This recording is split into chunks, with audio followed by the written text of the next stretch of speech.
209페이지 41번에서 45번을 한번 보겠습니다.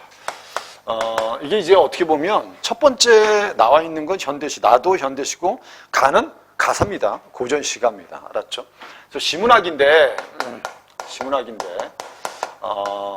형태들이 조금 다른 것들이에요. 그래서 가를 보면 이 가는 봐, 시를 읽을 때 제목이 중요하다 그랬잖아. 제목이 뭐라고 돼 있니 여기? 그리움이라고 돼 있죠. 그리움. 이 제목 자체가 이게 추상적이잖아. 이게 추상적이죠. 이게 추상적이면 이게 바로 뭐가 될 가능성이 높아요? 이게 뭐가 될 가능성이 높아요? 주제가 될 가능성이 높아요. 그러니까 이런 시들은 어떻게 하면 되냐면, 그래, 정서는 그리움이야. 알았죠? 대상만 정확히 찾으면 돼요. 뭐만? 대상만 정확히 찾으면 된다고. 알았죠? 그래서 거기 보면 1년에 보면 뭐라고 돼 있어요? 1년에 눈이 오는가 북쪽에 한방눈 쏟아져 내리는가 할 때 북쪽에다가 동그라미 쳐놓고 한방눈도 동그라미 쳐놓으세요. 여기서 눈은 여러분 시를 다 읽어보면 눈이 부정적 이미지는 아닙니다. 알았죠? 그래서 우리가 가의 1년을 보면 중심 대상은 일단 눈이라는 걸 알 수 있고요. 그 다음에 이 사람이 눈을 통해서 지금 어디를 떠올리고 있다는 걸 알아야 돼요. 북쪽을 떠올리고 있다는 건 알아야 됩니다. 이 북쪽이 어딘지는 몰라도 돼. 알았죠? 쭉 읽다 보면, 전체 딱 읽다 보면 그냥 이 북쪽이 이 시적 화자의 뭐다? 시적 화자의 뭐다? 고향이다. 이 정도만 알면 되거든. 그럼 이 시는 결국 눈이라는 대상을 통해서 고향을 뭐하고 있다고 정리하면 돼? 이게 다야, 이게. 알았죠? 그래서 1년에서 중심 내용이 이거거든. 눈이 오는가, 북쪽에 한방눈 쏟아져 내리는가. 그래서 일단 의문문을 써서 뭐를 하고 있는 거야, 지금? 북쪽에 눈이 내리는 걸 추측하는 거야. 이해된 거죠? 요 정도만 알고 있으면 되고. 2연은 뭐라고 돼 있어요? 2연에 보면, 2연에, 그럼 우리가 동일한 소재, 이미지가 같은 걸 찾을 수 있어. 험한 벼랑을 굽이굽이 돌아간 백무선의 철길 할 때 철길도 동그라미 쳐놔. 철길도 동그라미 쳐놓으세요. 야, 철길하고 이미지 똑같은 게 뭐? 얘지. 북쪽하고 이미지 똑같잖아. 알았죠? 여기서 백무선이라는 건 우리 이렇게 경부선이란 말 쓰죠. 경부선이라는 게 서울하고 부산을 잇는 철도를 경부선이라고 하잖아. 알았죠? 백무선이라는 것도 어디냐면 저 북쪽에 백암하고 무산이라는 곳을 연결한 철도예요. 알았죠? 그래서 앞자를 따서 무슨 선? 백무선. 이렇게 얘기하는 거라고. 이 백무선도 여러분 요거하고 같은 이미지야. 백무선도. 그러니까 백무선도 여러분 지금 이 사람이 떠올리는 곳이 어디라는 걸 알게 해주는 거야. 북쪽이라는 걸 알게 해주는 거야. 알았죠? 백무선이라는 것도. 무슨 말인지 이해되죠? 이거 철로입니다. 철로. 오케이? 그럼 지금 눈이 와. 북쪽에 과연 눈이 올까? 일단은 추측을 해. 알았죠? 그리고 철길 위에도 눈이 올까? 이렇게 추측하는 거야, 지금. 이해됐죠? 근데 결국은 이런 추측을 하는 핵심 소재가 바로 뭐다? 이런 걸 다 떠올리는 계기가 되는 게 눈이라는 것만 알고 있으면 돼. 됐죠? 그리고 밑에 뭐라고 돼 있어? 느릿느릿 밤새워 달리는 화물차의 검은 지붕. 지붕도 동그라미 쳐. 화물차의 검은 지붕이 있어요. 검은 지붕. 화물차의 지붕도 결국은 다 같은 이미지라고 보시면 돼요. 이게 다 뭐의 이미지예요? 북쪽의 이미지입니다. 알았죠? 그럼 다 봐봐. 이 북쪽의 이미지고 얘네들이 다 뭐의 대상이라고 보면 돼? 그렇지. 그리움의 대상이야. 이해된 거죠? 이게 아주 간단한 시입니다. 이 시는. 그래서 이 시는 여러분 이해가 어려운 시는 아니야. 됐죠? 연달린 산과 산 사이 너를 남기고 너에다 네모 쳐놓으세요. 작은 마을에도 마을 동그라미 쳐놔. 그럼 이게 다 된대. 3년은 여러분 이걸 보면 북쪽에는 누가 있다는 거지? 너라는 대상이 돼. 너는 여러분 일단 이건 여기서는 청자인데 청자인데 지금 시적 화자가 청자와 대화를 나누는 건 아닙니다. 알았죠? 너는 지금 옆에 없는 상태고 지금 화자의 독백이라고 보셔야 돼, 이건. 알았죠? 이게 여러분 여기에 뭐 청자가 나타나기 때문에 이게 대화체다. 알았죠? 대화 형식이다. 이렇게 볼 수는 없어. 이해됐죠? 여기서 지금 분명히 너를 남기고 온 작은 마을에도 무슨 눈이 내린다? 복된 눈이 내린다. 이게 다야. 그럼 얘봐. 북쪽, 철길, 지붕 다 구체적인 소재 아니야. 알았죠? 너, 작은 마을 다 뭐의 대상들이다? 그렇지. 그리움의 대상이다. 이 정도만 알면 됩니다. 이해된 거죠? 이런 그리움의 계기가 바로 뭐였다? 눈이었다. 알았죠?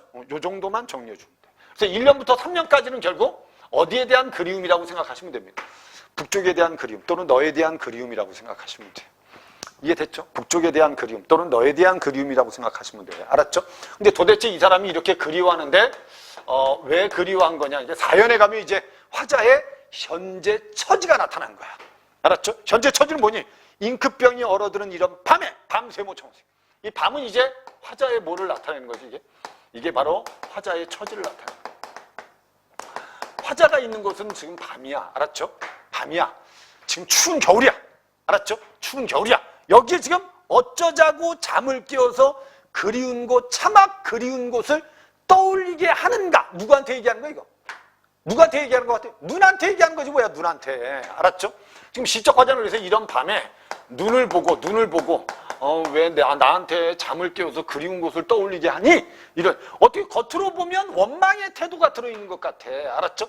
하지만 결국 이 눈이 결국 이 고향을 그리워하는 계기가 됐다는 것만 알고 있으면 돼. 이해된 거죠? 그리고 마지막에 6년에서는 결국 5년에서는 요거하고 뭐 했다? 1년하고 뭐 했다? 반복해놨어요. 알았죠? 이런 걸 뭐라고 한다? 수미상관. 알았죠? 요 정도만 알고 있으면 돼. 그래서 5연에 가면 요렇게 5연은 요렇게만 써놓으세요. 뭐라고?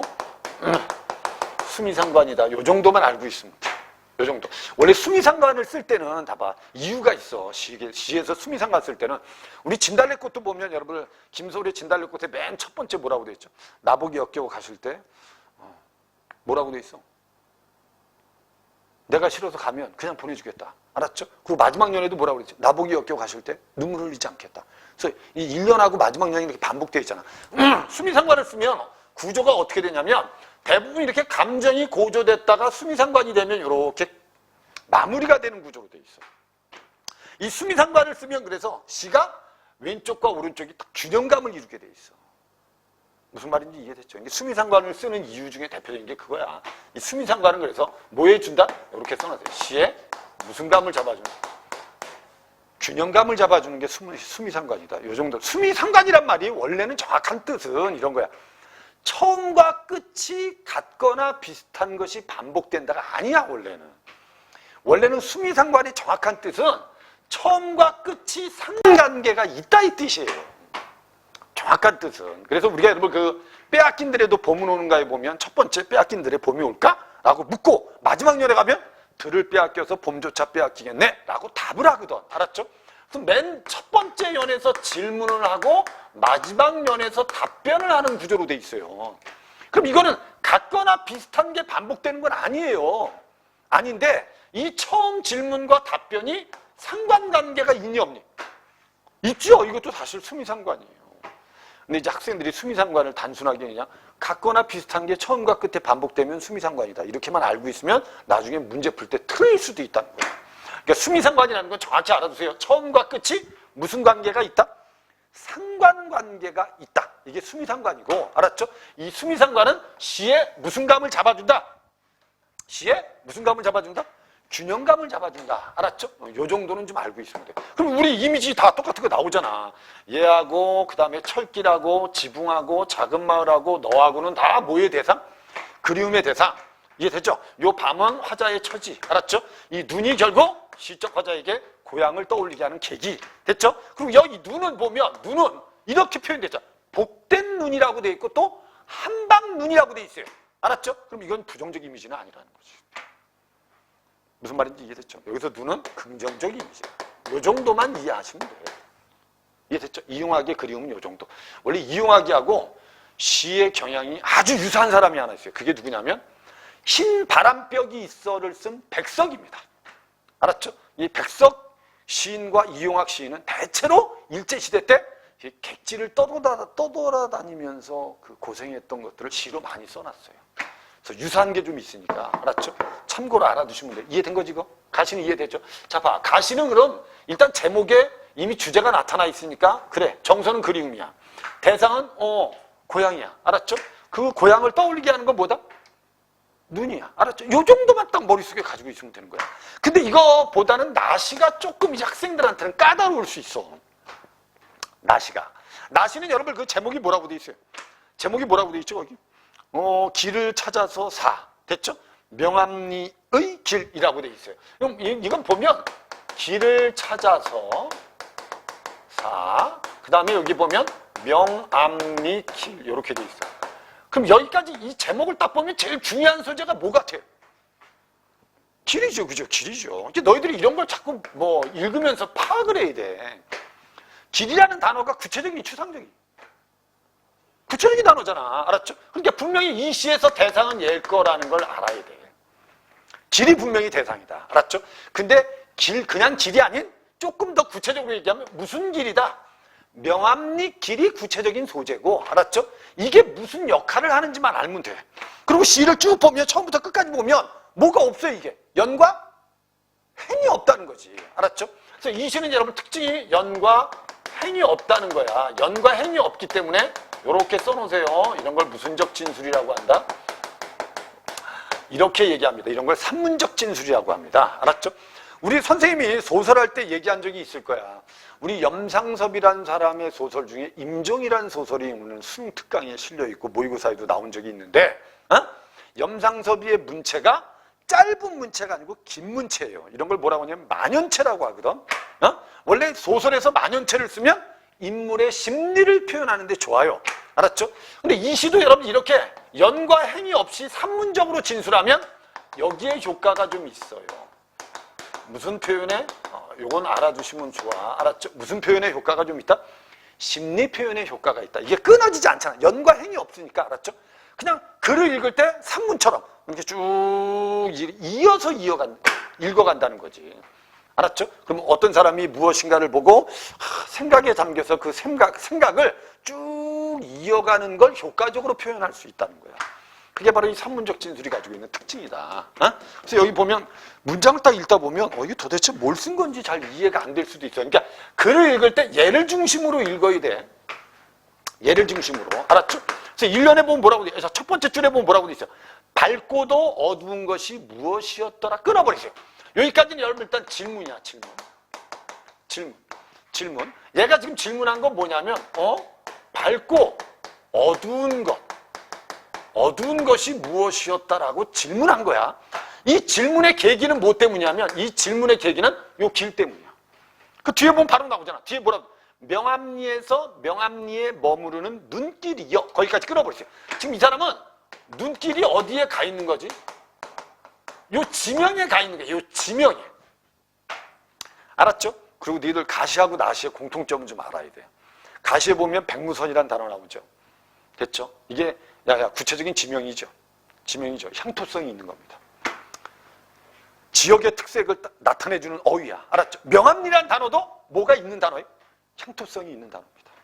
그럼 시적 화자는 지금 이렇게 봐요. 시적 화자가 길을 걸어가다가 지명을 알아본 거야. 지명을. 알았죠? 뭘 본 거야? 명암리라는 지명을 본 거야. 이 지명을 보고 속으로 이렇게 질문한 거야. 밝고 어두운 것이 무엇이었더라? 이렇게. 그러면 밝고 어두운 것이 무엇이었더라? 라고 떠올리고 질문을 하는 계기는 얘 때문이야. 얘가 계기가 돼서 이런 질문을 하게 된 거야. 됐죠? 그러면서 지금부터 밝고 어두운 게 무엇인가를 뭐 하기 시작하는 거야, 지금? 뭐 하기 시작하는 거야? 사색하기 시작하는 거야. 생각을 하기 시작하는 거야, 이제. 여러 가지 있을 수 있지. 아니, 병철이가 길을 가다가, 지명을 봤는데 명암리야. 명암이 뭐야? 밝고 어둠. 알았죠? 밝고 어둠. 그거 딱 보고 나서, 이 세상에 밝고 어두운 게 뭐가 있지? 여러 가지 떠올릴 수 있는 거 아니야. 우리가 뭐 사랑을 떠올릴 수도 있는 거고, 알았죠? 또는 인생을 떠올릴 수 있는 거고, 여러 가지 떠올릴 수 있는 거야. 왜? 사랑이라는 것도 여러분 양면성이 있어, 없어? 있잖아. 기쁠 때도 있지만 여러분 헤어져서 슬플 때도 있잖아. 그죠? 그러니까 만약에 이 사람이 명암리라는 이 지명을 보고 나서 결국 과연 밝고 어두운 것이 무엇이었더라? 라고 이 떠올린 무엇이 무언지를 여러분들이 이해하면 끝나는 거야, 이 시는. 그러니까 다른 사람들은 이걸 다른 걸 떠올릴 수도 있어. 이해된 거죠? 그러니까 너희들이 만약에 길을 가다가 명암리란 지명을 보고 밝고 어두운 것이 무엇이었더라? 그래, 바로 수험생활이야. 뭐 이렇게 떠올릴 수도 있는 거고. 오케이? 양병철이가 여러분 길을 가다가 명암리란 지명을 딱 보고 나서 밝고 어두운 게 무엇이었더라? 그래, 얘 인생이야. 이렇게 떠올릴 수도 있는 거고. 이해되죠? 근데 이 사람은 이 무엇을 떠올렸는데 그 무엇이 뭐냐 할 때 그 밑에 줄에 있어. 길 끝이 나를 당긴다. 밝고 어두운 것이 빛만은 아니다. 길이 나한테 알려준 거야. 길이 밝고 어두운 건 빛만 있는 게 아니야, 임마. 모두 있다. 뒤에 보면 내 안에 샛길들 뒷길들 명암리를 나를 부추기듯 마음의 구석까지 뭉클해진다. 끊어버리세요. 여기까지는 여러분 이 사람이 떠올린 그 무엇이 뭐라는 걸 알아야 되냐면 얘를 떠올리는 거예요. 무엇이 바로 마음입니다. 마음속에도, 내 마음에도 뭐가 있다는 거야. 명암니처럼, 알았죠? 내 마음에도 밝고 어두운 곳이 있다는 거야. 그럼 지금부터 이제 이 사람은, 지금부터 이 사람은 자기 마음 속을 한번 성찰하는 거야, 이게. 내 마음에 과연, 내 마음에 밝고 어두운 것이 뭐냐. 이걸 이제 우리가 쉽게 생각하면, 내가 지금까지 살아오면서 내가 알고 있던 마음이 있어. 알고 있던 마음. 양병철이가 알고 있던 마음. 양병철이 이런 사람을 좋아하고 양병철이 이런 꿈이 있었고 양병철이 이렇게 살아왔다는 자기 마음이 있었어. 근데 이 명암리란 지명을 보고 갑자기 밝고 어두운 것이 무엇이었더라? 그래, 마음도 밝은 곳이 있고 어두운 곳이 있다고 느끼는 거야. 그럼 밝은 곳은 내가 아는 곳이고 내가 아는 마음이고, 알았죠? 어두운 것은 내가 그동안 몰랐던 마음을 발견한 겁니다. 이게. 무슨 말인지 이해됐죠? 자기가 몰랐던 부분을 발견한 것이고. 이해됐어요? 그럼 이 시는 간단한 거야. 그냥 결국 명암리의 길을 보고 밝고 어두운 것이 무엇이었더라? 그래, 마음이야. 여기까지가 끝이야. 이해됐죠? 그럼 이 사람은 이제 이 마음에서 뭐하고 뭐를 발견한 거지? 밝은 곳과 뭐한 곳을? 마음속에 어두운 곳을 발견한 거야. 그럼 거기 여러분 잡아. 두 번째, 세 번째 줄에 보면 새길이 있다, 뒷길이 있다. 어디에도 이런 게 있다는 거지. 우리 길에 보면 길에도 뭐가 있어? 조그만 새길이 있고, 알았죠? 뒷길도 있잖아. 길에도, 알았죠? 내 마음속에도 뭐가 있고? 새길이 있고, 알았죠? 너희들 새길이 너무 많으면 안 돼. 공부하는 사람들은. 그래서 너희들한테는 뒷길이나 새길이 보이면 안 돼. 너희들한테는 정말 앞길만 보여야 돼, 제발. 앞길만. 아니, 얼마 안 남았어. 이 짧은 기간인데, 이 기간이 참 사람들한테 많은 생각을 하게 해. 내가 전에 선생님이 얘기했잖아. 대부분 산 꼭대기에 올라간, 높은 산에 올라갈 때도 대부분 요 꼭대기 근처에서 포기하고 내려오는 경우가 많아. 대부분. 이 얼마 남지 않았는데 요걸 못 올라가는 경우가 많아. 그럼 나중에 내가 이 꼭대기에 올라가 보지 않으면 이곳이 어떤 모습을 하고 있는지 알아, 몰라? 모르죠, 그죠? 모르죠. 올라간 사람만 아는 거 아니야, 사실은. 그럼 나중에 또 올라가야 되는, 그죠? 나중에 이걸 보고 싶으면 또 올라가야 되잖아. 또 올라가야 돼. 그러니까 한 번 올라갈 때 그냥 올라가 버리면 되는데, 이걸 올라가지 못하고 다시 내려와 버리면 나중에 또 가야 된단 말이야, 이걸. 그럼 우리는 또 가기 싫으면, 그래, 이 산은 너무 높아. 내가 오를 산이 아니야. 이제 우리는 이제 더 낮은 산을 찾기 시작하는 거지, 이제. 아니, 삶이라는 게 이런 거 아니겠어? 알았죠? 그러니까 선생님이 지금 여기 얘기하는 요 내용이 어려운 내용이야. 이게 사실 학생들이 완벽하게 이해하기 어려워. 그러니까 가시 같은 경우는 그냥 모으면 돼. 내가 지금 추운 겨울에, 알았죠? 고향이 아닌 다른 곳에서, 눈 내리는 모습을 보고 결국 어디를 그리워하는? 고향을 그리워하는. 아니, 내용 이해가 아주 간단해. 이해되죠? 근데 이런 것들은 조금 어려운 내용이라는 거지. 학생들이 이런 내용으로 나오면 시를 읽을 때 좀 힘들어해. 근데 이런 것들 나오면 그냥 있는 그대로만 이해하세요. 있는 그대로만. 알았죠? 그냥 뭐라고? 명암리의 지명을 보고, 알았죠? 밝고 어두운 것이 무엇이었더라? 라고 생각을 하는 거야. 그 생각하고 이 사람이 발견한 게 바로 뭐도 밝고 어둡다? 마음도 밝고 어둡다. 그러니까 마음속에도 밝은 곳이 있고 뭐한 곳이 있다? 그 끝이야. 이 사람 그래서 길을 걷다가 자기 마음을 성찰하는 게 이게 핵심 내용이라고 보시면 돼요. 이해된 거죠? 그럼 우리는 이걸 가지고 이 시를 읽을 때 요거하고 요거를 이제 요거하고 요거를 동일시해서 읽어주면 돼. 이제. 동일시해서. 그 밑에는 뭐라고 돼 있어요? 잘 봐. 밑에는 길은 모를수록 새롭고 새 길은 새로워서 낯설다. 그러니까 내 마음도 내가 알았던 걸 보면 낯설지 않아.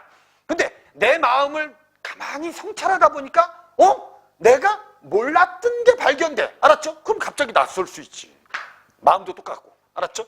그러니까 새 길을 보면 낯설고 마음도 새로운 마음을 보면 낯설다 이 뜻입니다. 그럼 이 시는 이 사람이 결국 길에서 결국 마음을 성찰하다가 예전에 보지 못한 새로운 것을 발견했구나. 오케이?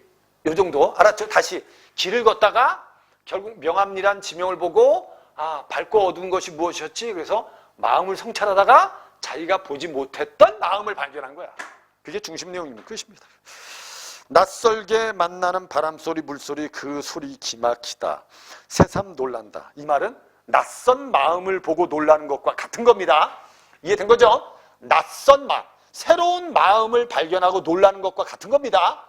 이해됐죠? 그래서 내 눈길 나에게서 멀어지지 않는다. 모르는 길이 발끝까지 따라온다. 새로운 길이 내 발끝까지 따라온다. 그럼 결국 새로운 길을 발견한 겁니다. 새로운 마음을 발견한 겁니다. 나는 생의 명암을 다시 비춘다. 비추다가 낯선 길 오래 바라본다. 오늘도 길은 밝았다 어두웠다 하였다. 다 늦은 저녁이야. 알았죠? 시간이 흐른 거지. 다 늦은 저녁. 시간이 흐른 거야. 시간이 흐른 다음에 마음의 능선 나무 너머에 다른 길에 다른 길 동그라미죠. 이 다른 길이 뭐겠어요, 결국? 밑에 써 새롭게 발견한 마음. 이렇게 알아두시면 돼. 이해된 거죠? 다른 길이 뭐라고? 다른 길이 뭐라고? 새롭게 발견한 마음. 오케이? 이해된 거죠? 이게 병철이가 혼자서 이렇게 생각하면 이 상황은 이거야. 병철이가 이제 혼자 이제 길을 걸어가는 거지. 이제 쉽게 말하면 이제 여기저기 이제 떠돌면서 이제 이 길 저 길을 걷다가 우연히 명암리란 이제 지명을 딱 보고 그래. 야, 밝고 어두운 것이 또 뭐가 있을까? 길 말고.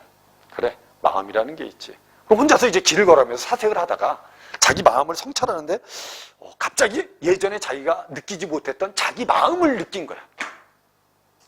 그게 바로 요 마지막 밑줄 친 디귿에 마음의 능선 넘어 다른 길에 머문다. 이 다른 길이 바로 새롭게 발견한 마음이라고 보시면 돼요. 야, 이 새롭게 발견한 마음이 어떤 마음인지 구체적으로 알 수 없지만 알았죠? 그 정도 의미만 이해하면 된다는 겁니다. 밑에 언제나 알 수 없는 길 속에 우린 헤어지고 또 만나야 한다. 밝고도 어두운 것이 빛뿐일까? 아니라는 거지. 다른 것도 있다. 즉 마음도 있다. 소리치며 바람이 지나갑니다. 됐죠? 의인법이 쓰인 겁니다. 이해됐죠? 바람이 소리치면서 뭐라고? 밝고 어두운 것이 빛뿐일까? 라고 소리치면서 바람이 지나간다. 언제부터 내 안에 웅크린 길, 명암리에 가서 풀어놓는다. 이때 풀어놓는다는 말은 밑에다 발견했다 이 뜻입니다. 자기의 또 다른 마음을 발견했다. 이해된 거죠? 무슨 뜻인지. 자기의 또 다른 마음을 발견했다. 그럼 이거 간단하게 요약하면 여러분 뭐죠 그냥? 결국 명암리의 길에서 결국 밝은 것과 어두운 것이 무엇인지를 사색하다가 알았죠? 이 사람은 자기의 마음을 뭐 한 거고? 성찰하다가 결국 자기가 보지 못했던 새로운 마음을 깨달은 겁니다. 중심력 이해되죠? 이 정도만 이해돼. 이거 더 깊이 들어갈 수는 없어요. 이해된 거죠? 이 정도. 나시는 이렇게만 이해하시고 나중에 문제를 풀면 될 겁니다. 됐죠? 다는 여러분 이 누앙사가 봐봐. 이 누앙사는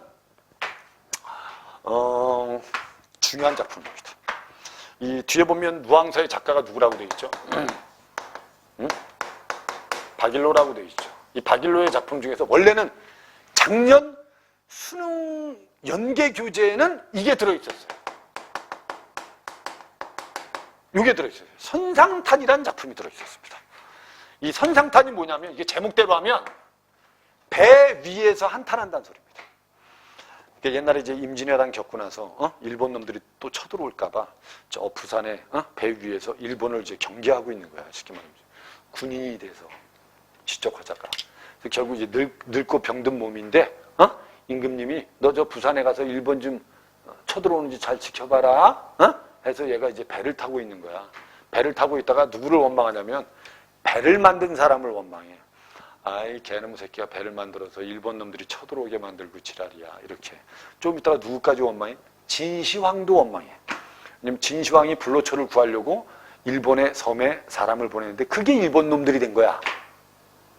무슨 말인지 이해되죠? 그래서 진시황한테 막 지랄지랄해. 너 몇백 년 살았니 이 새끼야. 왜 거기다 사람을 보내가지고 우리 이렇게 힘들게 하니? 하고 진시황을 원망해. 근데 한참 동안 원망하다 보니까 아니 너희들 생각해보세요. 배를 만든 사람을 원망하는 거나 진시황을 원망하는 게 지금에서 소용이 있어요 없어요? 소용이 없다고 느껴. 알았죠? 그리고 결국 이제 일본한테 이렇게 얘기하는 거야. 너희들 항복해라. 야 우리 임금이 덕이 있다. 너희들 항복하면 다 우리 태평성대를 누릴 수 있다. 라고 써놓은 게 바로 이 선상탄입니다. 옆에다 써놓고 선상탄의 주제는 여러분들 이겁니다. 그래서 선상탄의 주제는 이걸 좀 알아두셔야 돼요. 선상탄의 주제는 뭐다? 우국지정입니다. 그래도 우리가 수험생이면 가사를 공부할 때 선생님 연계교재에 있는 것만 공부하면 됩니까? 뭐 되죠. 그 정도만 충분합니다. 근데 이 정도는 알고 있어야 돼. 사실은 가사 공부할 때 그냥 쓰지 말고 들어. 상춘고, 그 다음에 면왕정가, 그 다음에 성산별곡, 이런 작품들이 있어. 이런 작품들의 공통점이 뭐냐면 자연 속에서 한가롭게 풍류를 즐기는 가사들이야. 어? 우리나라 지금 전하는 가사 중에 최초의 가사가 얘거든. 상춘고. 이런 종류의 가사가 있다는 건 알아둬야 돼. 알았죠? 얘는 그래서 그냥 어떻게 보면 자연 속에서 뭐 하는 거예요, 이거? 자연 속에서 유의자적하는 가사입니다. 그 다음에 이거 말고는 이제 삼인고, 뭐 이런 것들이 있죠, 그죠? 그 다음에 숙민고, 그 다음에 규원가. 요 정도는 알고 있어야 되는 거야, 사실은. 얘네들은 지금 다, 요건 님에 대한 그리움, 요것도 님에 대한 그리움, 원망이거든. 이게 대부분 다 뭐가 들어있어요? 한 여자가 남자를 그리워하는 구조로 돼 있어요. 이게 사실 이게 수험생이면 사실 이 정도 작품들은 알고 있어야 되는 것들입니다. 근데 요즘은 여러분 그냥 연계교재만 공부하면 되니까, 요번에 연계교재 요거 실렸지, 그죠?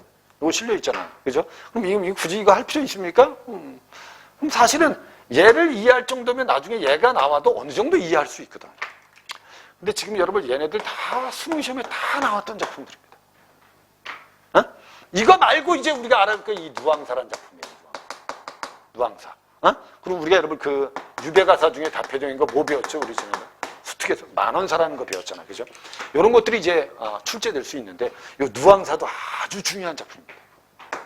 원래 여러분 이 누항이란 말이 여러분 뭔지 아세요? 누항이 원래 누추한 거리란 뜻입니다. 이 누항이 대부분 가난을 많이 상징합니다. 그래서 누항사를 선생님이, 이게 전문이 다 들어있는 건 아닙니다. 전문이 다 들어있는 건 아니지만, 누항, 누추한 거리. 됐죠? 한번 읽어보겠습니다. 한기태 심하여 시절이 다 늦을 때. 이게 현대어풀이를 본인이 좀 부족한 어휘들은 좀 써놓는 게 좋습니다. 이 작품은 알아둬야 될 작품이기도. 한기태 심하여, 가뭄이 극심하여 시절이 다 늦을 때. 시절은 여러분 이게 농사철이라고 써놓으세요. 가뭄이 극심하여 농사철이 다 늦은 때. 그러니까 지금 얘가 가뭄 때문에 시기를 놓친 거야, 시기를. 쉽게 말하면 모내기 해야 할 시기를 놓쳤다고 생각하시면 돼요. 오케이? 그래서 가뭄이 극심하여 농사철이 다 늦은 때 서주 높은 논에다 동그라미 쳐보세요. 논에다 동그라미. 그럼 지금 이제 현재는 야 봐봐, 시절은 이 농사 시기가 뭐 한 거야? 늦은 거야. 농사 시기가 늦은 거야. 가뭄 때문에. 알았죠? 가뭄 때문에. 근데 밑에 서주 높은 논에 잠깐 갠 열비에, 열비는 밑줄 놓고 지나가는 비라고 써놓으세요. 잠깐 갠 지나가는 비에. 지금 여러분 얘가 논이 하나 있어, 논이. 얘가 논이 하나 있는데 지금 가뭄 때문에 농사철이 늦어졌어. 근데 비가 잠깐 내린 거야. 비가 잠깐 내린 비. 알았죠? 그 잠깐 내린 비가 길바닥에 고인 거야. 물이 이렇게 고인 거야. 그래서 그 물을 논에다 갖다 댄 거야. 그 밑에 있는 게 그 말이야. 도상무원수를, 길가에 물을 밤쯤 데워두고. 어디에다 데워두고 물을 논에다 데워둔다. 논에다. 지금 여러분 가뭄 때문에 농사철이 지났잖아. 근데 잠깐 뭐가 내린 거니? 잠깐 비가 내린 거야. 이 비가 길가에 물이 고인 거야. 빗물이 고인 거야. 그 빗물을 자기 논에다 댔다는 거야. 그럼 이 물이 넉넉하겠니? 넉넉하지 않겠니? 넉넉하지 않지. 알았죠? 응? 약간의 빗물을 논에다 갖다 댄 거야. 알았죠? 그 뜻이야. 다시. 가뭄이 극심하여 농사철이 다 늦은 때 서주 높은 논에 잠깐 지나가는 비에, 잠깐 갠 지나가는 비에 도상무원수를, 길가에 고인 물을 반쯤 데워두고. 이해됐죠? 이제 농사 준비를 해놓고, 농사 준비해놓고 소 한 필 주마하고 엉성히 하는 말씀. 됐죠?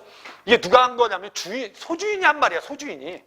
이 마을에 있는 소주인이, 알았죠? 시적 과자한테, 나봐야, 시적 과자한테 지나가는 말로, 그 소 없으면 나한테 와 빌려줄게. 이렇게 얘기했던 거야. 그래서 얘는 지금 봐봐. 농사 준비를 일단 해놓고, 이제 일단 논에다 물을 대놓고, 알았죠? 지금 이제 소가 없으니까 뭐 빌리러 간 거야. 이제 소 빌리러 가는 거야. 소주인한테. 이해된 거죠? 소주인한테. 그래서 친절하다 여긴 집에 달없는 황혼에, 저녁 때죠, 그죠? 저녁 때 허이허이 달려가서 굳게 닫은 문 밖에 아득히 혼자 서서 큰 기침 아하미는 여러분 헛기침, 헛기침입니다. 큰 기침 아하미를 오래도록 하온 후에, 이해되죠? 그럼 이제 논에다 물 대놓고, 간단히 줄이면 이게 논에다 물 대놓고 지금 소 빌려주겠다고 얘기했던 소주인 집에 찾아간 거야. 찾아가서 이제 뭐 하겠니, 이제? 소 빌려달라고 해야지. 알았죠? 내용 이해되죠? 내용 이해되죠? 그 내용이야, 이거. 그래서 이게 보면, 이렇게 보시면 돼. 정리하면 이거야. 농사 지을 준비를 해. 준비를. 이 준비라는 건 뭐냐면, 논에다가 일단 물을 대. 오케이? 물을 댄 다음에, 결국 이제, 소를 빌려주겠다는 누구 집에 찾아간 거야? 누구 집에 찾아가는 거야? 소주인 집에 찾아가는 거야. 정리하면 이런 내용이야, 정리하면. 머릿속에 이 정도의 내용은 좀 정리해서 알아두라는 거지. 이게 또 연계규칙에 나온 거니까. 밑에 그래서 소주인 집에 가서 이렇게 얘기하는 거야, 이제. 원래는 여러분, 소주인 집에 가면 뭐라고 해야 되니? 대문에서. 혹시 계세요? 저 왔습니다. 이렇게 지랄해야 될 거 아니야? 근데 이 시적 과자가 양반이라 또 자존심이 있으니까, 그래서 밖에서 뭐만 하고 있는 거야. 이 지랄하고 있는 거야. 소주인이 그 소리 듣고 나서 나왔을 거 아니야. 알았죠? 오케이? 그래서 여기서 여러분, 큰 기침 아미를 오래도록 한다는 건 뭐가 있어서 그런 거니? 뭐 때문이니? 뭐 때문이야? 자존심 때문이야. 이 시적 과자 자존심 더럽게 강한 놈이야. 늘 잘 들어. 얘 소빌리러 갔잖아. 나봐, 소빌리러 갔지. 그래서 소주인한테 거절당해. 거절당하니까 바로 뭐하니? 농사 때려쳐버려요, 이 사람. 이런 사람하고 살면 안 돼, 여학생들. 알았죠? 얘는 어떻게 보면 능력은 더럽게 없는데 자존심은 더럽게 강한 사람이야. 쉽게 말하면 이렇게 말하면 그렇지만 해병대 나온 아버지가, 알았죠? 돈도 못 벌면서 엄마가 밖에 나 돈 좀 벌어와! 그랬더니 이게 내가 누군지 알아? 해병대 이거하고 똑같은 거야. 그러니까 능력은 없는데 자존심만 강한 사람이라고 보시면 돼요. 이거 또 괜히 이렇게 얘기하면 또 해병대를 다 비하하는 게 아니고, 알았죠? 무슨 말인지 이해되죠? 그 뜻입니다. 그 밑에 말이 그 말이야. 어와 누구식, 여기부터가 이제 대화 형식으로 돼요. 소주인 집에 가서 이제 소주인하고 뭐 하는 거니? 소주인하고 뭐 하는 거야? 대화하는 겁니다. 누구세요? 그랬더니 시적 과자, 염치 없는 접니다. 이해되죠? 둘이 대화야. 초경이 거인데, 날이 저물었는데 어찌 와 계신가요? 이렇게.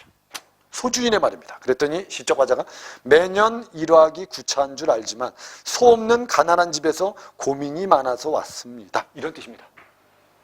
이해된 거죠? 거기 염을 해염 많아 왓삼노라 할 때 해염은 생각입니다. 생각. 이해됐죠? 소 없는 가난한 집에서 생각이 많아서 왔습니다. 오케이? 이 소주인이 뭐라고 얘기하니? 공것으로나 값을 주거나 빌려주고 싶지만은, 이런 뜻입니다. 공짜로 빌려주거나 또는 돈을 받고 빌려주거나 빌려주고 싶지만은, 이런 말이야. 빌려주고 싶지만은 다만 어젯밤에 건너집 저 사람이, 먼저 온 사람이 있었네. 건너집 저 사람이, 됐죠? 건너집 저 사람이 목붉은 숯광을, 됐죠? 옥지읍에 기름에 구워서 치킨 한 거야, 치킨. 얘들아, 프라이드 치킨. 오케이? 지금 꽁고기를 기름에 튀긴 거야. 꽁고기를 기름에 튀겨서, 됐죠? 간 익은 삼해주는 술입니다. 간 익은 술을 취하도록 권하거든. 이런 말이야. 이게 이 시적 과자보다 옆집에 저 사람이 먼저 온 거예요. 먼저 와서 뭐까지 갖고 왔니? 꽁튀김까지 갖고 오고, 알았죠? 거기서 술까지 갖고 온 거야. 이해됐죠? 그러면서 뭐라고 한 거야? 결국 소 좀 빌려주세요. 이렇게 얘기했겠지. 근데 소준이 이런 은혜를 어이 아니 갚을런가. 그래서 옆집 저 사람한테 내일 주마하고 큰 약속을 하였거든. 시략이 미편하니, 됐죠? 약속을 어기면 불편하니 말하기 어렵습니다. 이렇게 된 거야. 소주인이. 그러니까 어제 옆집 사람이 꽁하고 술을 갖고 와서 빌려달라고 해서 빌려주겠다고 했는데 약속을 어기면 좀 그렇잖아요. 이건 어떻게 보면 야 봐봐, 이건 돌려서 거절한 거야, 이건. 근데 이 소주인이 이걸 이렇게까지 파악할 수도 있어. 의도적으로 보면 너도 소 빌리려면 뭘 갖고 와야지, 새끼야. 뭐 이런 의도도 있을 수 있고, 또는 이제 이걸 긍정적으로 보면 그래도 직설적인 거절이 아니고 우회적인 거절이다. 뭐 이렇게 볼 수도 있는 거예요. 됐죠? 일단 거절당해. 그랬더니 이제 사실이 그러하면 설마 어이할까? 됐죠? 그래서 거기 시략이 미편하니 사설이 어려워라, 거기까지 끊어버리세요. 거기까지가 바로 소주인과 시적 과자의 대화. 그리고 결국 뭐 당한 거예요? 뭐 당한 거예요? 거절. 이게 됐죠? 거절당한 시적 과자가 이제 어디로 올까, 이제? 소 못 빌렸잖아. 이게 농사 못 짓잖아. 알았죠? 이게 집으로 돌아오는 거야. 그래서 아이고 사실이 그러하면 설마 어이할까? 헌멍덕 숙이 쓰고 축 없는 집신에, 집신도 다 떨어진 겁니다. 됐죠? 집신 다 떨어진 거야. 축 없는 집신에 설피 물러오니, 설피는 여러분 당연히 의태어입니다. 알았죠? 설피 물러오니 풍채 적은 형용에 개가 짖을 뿐이다. 됐죠? 개 동그라미 쳐. 개 동그라미 쳐. 개가 하는 역할이 뭐겠어요? 그럼 야 집으로 돌아가 지금. 집으로 돌아가는데 옆에서 뭐가 짖고 있어요 지금? 개가 짖고 있어요, 개가. 나 같으면 얘를 잡아먹었을 거야. 알았죠? 오케이? 그럼 개가 야, 내가 지금 초라한 모습으로 소비를 갖다 거절당하고 거의 절망적인 상황에 집에 가고 있는데 옆에서 개까지 나를 무시하고 있다, 야. 이해된 거지, 이거? 그러면 어떻게 보면 절망감을 더 심화시키는 게 이 개야. 이해된 거죠? 어떻게 보면 개까지 나를 무시해? 이런 의미라고 생각하시면 돼요. 그리고 밑에 와실에 들어간들, 방에 들어간들 잠이 와서 누워있을 수 있겠습니까? 없다. 서리법이죠. 북쪽 창을 비스듬히 앉아서 새벽을 기다리니 무정한 대승은 새입니다. 새는 인의 한을 도두입니다. 도두다란 말은 심화시킨다는 소리입니다. 그럼 여기서 여러분 대승이라는 것도 무슨 역할을 하는 거예요? 대승도 뭐를 심화시키는 거예요? 시적 화자의 한을 심화시키는 거야. 이 사람은 지금 농사 짓고 싶어. 근데 소가 없어. 알았죠? 농사 지을 수가 없는 거예요. 무슨 말인지 이해되죠? 막막하지, 얘들 당연히. 아니 여러분 농사 짓는 사람이 여러분 소가 없어서 만약 1년 농사를 못 짓는다고 하면 1년 동안 굶어야 되는 거 아닙니까? 그래서 밑에 있는 거 무정한 대승은 인의 한을 도두도다. 종조추장하여. 됐죠? 종조추장도 밑에 뜻이 있습니다. 아침이 마칠 때까지 슬퍼하며 먼 들을 바라보니, 밑줄과 지금부터 즐기는 농가 밑줄. 즐기는 농가는 여러분 이렇게 써놓으시면 돼요. 화자의 심리와는 심리와 대비되어 있는 거라고 써놓으시면 돼요. 됐죠? 이 즐기는 농가는 밖에서 농부들이 일을 하면서 부르는 노래가 즐겁게 부르는 노래라는 거야, 이게. 그럼 얘가 지금 집에 왔지. 머릿속에 고민 많지. 잠은 안 오지. 알았죠? 그래서 꼬박 밤을 새워서 슬퍼하는데 밖에서는 나는 슬픈데 농부들이 부르는 노래는 너무 즐겁다. 이해된 거죠? 그럼 봐봐. 그 농부들의 노래가 내 마음속에는 즐겁게 들리겠니? 당연히 안 들리지, 즐겁게. 그래서 밑에 그 말이야. 즐기는 농가는 흥이 없게 들립니다. 왜 흥이 없게 들리는 거니? 내가 슬프니까. 농부들은 즐겁게 부르겠지만 나는 즐겁게 들리지 않는다, 이 뜻입니다. 이해됐죠? 나한테는 즐겁게 들리지 않습니다. 그렇게 이해하시면 됩니다.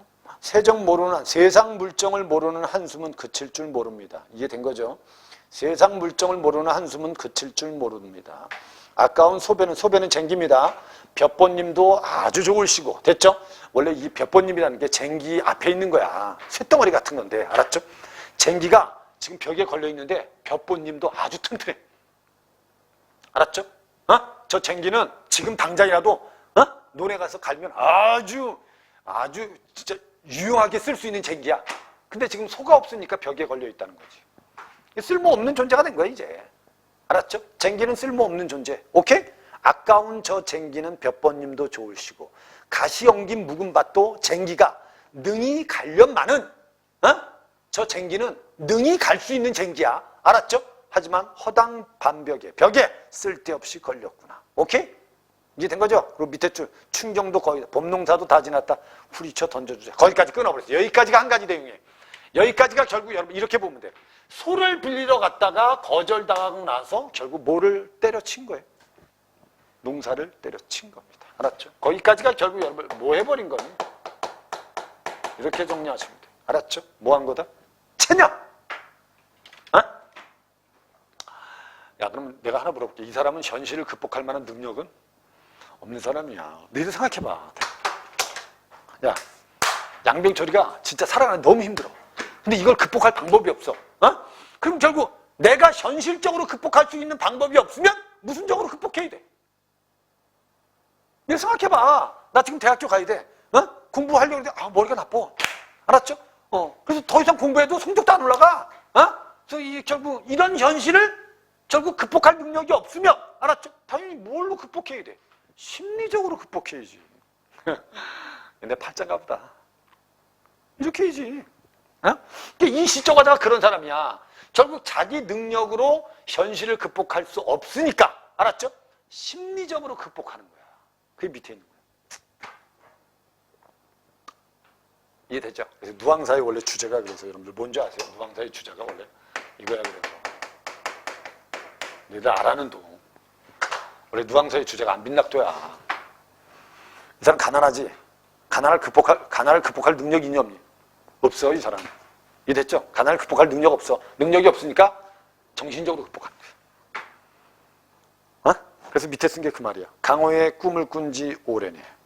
자연의 꿈을 꾼 지 오래러니 구복이 위루하여 가난하여 어집어 자연을 잊었다가 천피기욱한데 물가를 보건대 대나무도 많기도 많구나.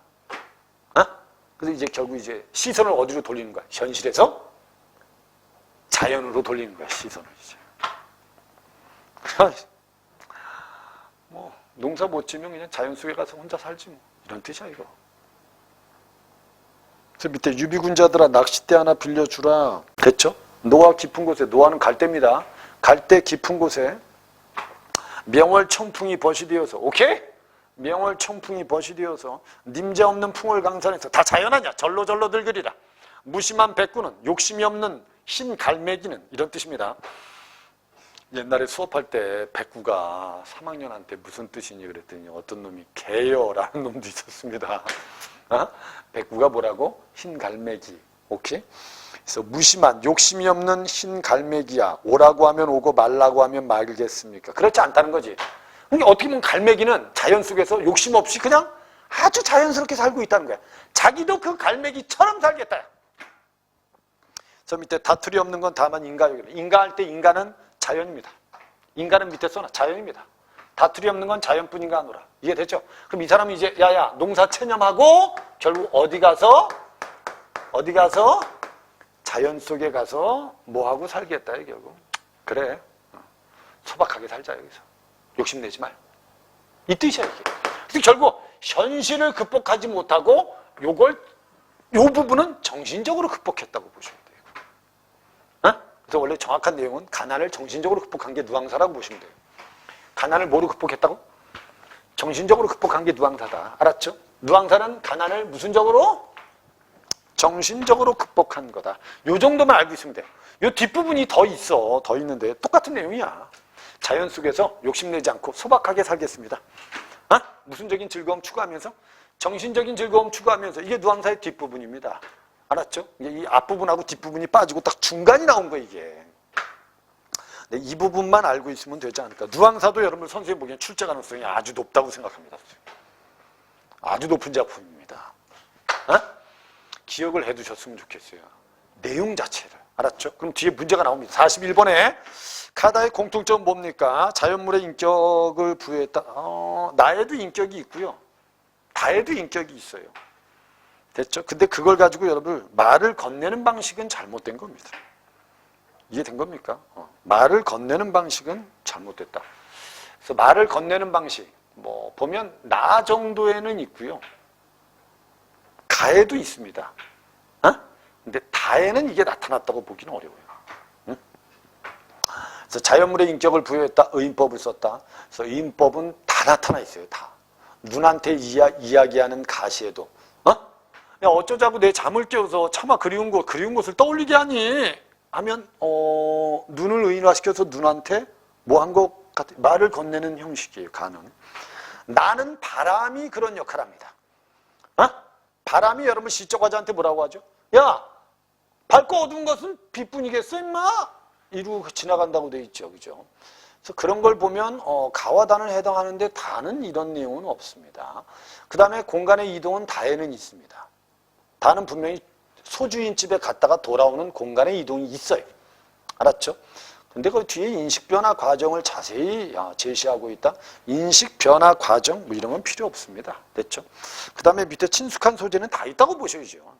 친숙한 소재는 다 있어요. 여기 다 친숙한 소재 아닙니까? 눈도 친숙한 소재고, 알았죠?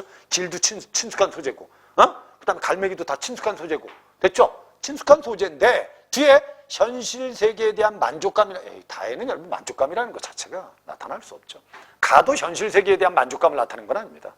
고향을 그리워하죠. 현실 세계에 대한 만족감이 나타난 건 아니다. 그래서 이건 친숙한 소재만 공통점이다. 됐죠? 그 다음에 밑에 있는 거 화자 자신이 처한 상황. 가는 뭐죠? 밤. 나는 뭐죠? 길. 이해됐죠? 다는 뭐죠? 가난. 수가 없는 상황 아닙니까? 됐죠? 그걸 통해서 내면의식을 표현하고 있다. 문제될 게 없는 겁니다. 이건 아마 대부분의 시가 다 여기에 해당할 거라고 생각합니다. 됐죠? 답은 4번이 답입니다. 과거 시제는 뭐 나하고 다에 조금 나타나는데 전체적으로는 여러분 나나 다나 다 현재형 표현이라고 보셔야 돼요. 일부에 나타난 것뿐입니다. 그걸 가지고 여러분 과거 시제를 사용해서 사건에 대해서 이야기하는 형식이다. 야, 너희들 사건에 대해서 이야기하는 형식이면 무슨 시가 되어야 되냐면 사실 소설적이 서사적이어야 돼. 어떤 사건에 대해서 이야기하는 형식이면 서사적이어야 돼. 이런 건 나타나 있지 않아요. 됐죠? 답은 4번이 답이다. 42번에 A하고 B에 대한 설명으로 A가 뭐였죠? A가 뭐였죠? A는 뭐였어? 앞에 보면 첫길입니다. 첫길. 첫길은 뭐니? 그리운 곳이 뭐야? 그리운 곳. 됐죠? 밑으로 쭉 내려오면 B는 뭐니? 새길. 새길은 뭐죠? 내가 발견한 길이지 뭐야. 됐죠? 그러면 여러분 1번에 순환하는 삶의 질서 틀렸고 직선적인 삶의 질서 틀렸고 전망에 대한 확실성 틀렸고 2번도 전망이 차단된 상황이다. 이게 다 말이 안 돼. 근데 밑에 3번에 삶의 근원으로의 회귀다. 이거는 어느 정도 말이 될 수 있어. 왜? 내가 옛날에 살았던 고향이니까. 알았죠? 내가 돌아가고 싶은 곳이 될 수는 있어. 근데 B에서는 비극적 운명에 대한 회의를 암시하고 틀렸고요. 됐죠? 4번은 뭐 새로운 세계에 대한 기대, 새로운 세계 아니죠. 익숙한 세계에 대한 측면, 이것도 아니죠. 새길은 여러분 낯설게 발견한 새로운 것입니다. 익숙하다고 하면 안 돼요. 됐죠? 5번밖에 없는 겁니다. 그래서 A는 이전의 경험을 통해서 기억하는 철길이고요. 그리운 곳이죠. B는 내면을 새롭게 성찰하면서 떠올리고 발견한 것이다. 정도만 이해하시면 됩니다. 이해된 거죠? 좋은 뭐 이런 문제들은 여러분 늘 나오고 있으니까 문학에서. 됐죠? 그 다음에 43번은 보기를 잘 보셔야 돼요. 반복법 동그라미, 연쇄법 동그라미죠. 선생님 보기엔 43번은 이제 학생들이 보기가 길면 이제 문제를 풀 때 인내력이 떨어지면 틀리는 거예요, 사실. 그냥 차분하게 읽기만 해도 되는데. 그래서 밑에 같거나 비슷한 말을 배치하여 표현의 효과를 얻고자 하는 수사법인데 공통점이죠. 반복법과 연쇄법의 공통점입니다. 같거나 비슷한 말을 배치하는 게. 반복법은 근데 의미 강조와 운율 형성에 이바지할 뿐만 아니라 수미상관의 경우 구조적인 안정감도 줍니다. 또한 같거나 비슷한 말을 잇따라 사용하느냐 사이를 두고 사용하느냐에 따라서 연속 반복이 있고 비연속 반복이 있습니다. 낱말이나 어구의 형태를 바꾸어서 되풀이하는 어형 변화 반복법도 있습니다. 여기까지 끊어. 여기까지가 반복법을 설명한 거야. 근데 반복법은 일단 뭐가 있죠? 의미 강조, 운율, 수미상관, 안정감. 됐죠? 오케이? 연속적인 반복도 있고 뭐도 있다? 비연속적 반복도 있고 그 다음에 어형 반복도 있다. 이렇게. 그 다음에 뒤에 연쇄법은 뭡니까? 연쇄법 동그라미. 앞말을 뒤에서 받아서 다시 꼬리에 꼬리를 물면서 말을 이어나가는 수사법이다. 연세법은 그래서 논리를 정연하게 발전시키거나 심화하는 데 효과적일 뿐만 아니라 억구와 억구 사이의 유기적인 관계를 높여주는 데 효과적이다. 나봐. 그래서 옛날에 우리 이황 선생의 도산 12곡에도 보면 이런 게 있거든. 고인도 나를 못 보고 나도 고인 못 봤습니다. 나도 고인 못 봤는데 고인이 여던길이 앞에 있습니다. 고인이 여던길이 앞에 있는데 어찌하니 갑니까? 이렇게 돼 있는 게 이렇게 물리는 게 연세법이야. 이게. 어? 옛날에 고전문학이나 현대문학이 많이 나타나. 여기 다 써있어. 다. 밑에 있는 거 눈이 오는가? 한방눈 쏟아져 내리는가? 복된 눈이 내리는가? 등에 어형 반복이 있다 없다? 있죠. 뭐뭐 하는가? 뭐뭐 하는가? 뭐뭐 하는가? 주어서술어 주어서술어 반복되잖아요. 이해됐죠? 변형을 주면서 반복된다는 거지. 어? 이해됐죠? 어형 변화 반복법이 맞습니다. 이건. 됐죠? 그래서 되풀이되면서 대상을 구체화하면서 눈을, 됐죠? 정감의 깊이, 눈에 대한 정서를 아주 구체적으로 표현합니다. 됐죠, 이거? 이해됐죠? 이게 대부분 이게 이런 데 많이 나타나. 나 봐봐. 우리 김수영의 눈이라는 시에도 보면 눈, 눈은 살아있다. 이렇게. 그 뒤에 뭐라고 돼 있어? 떨어진 눈은 살아있다.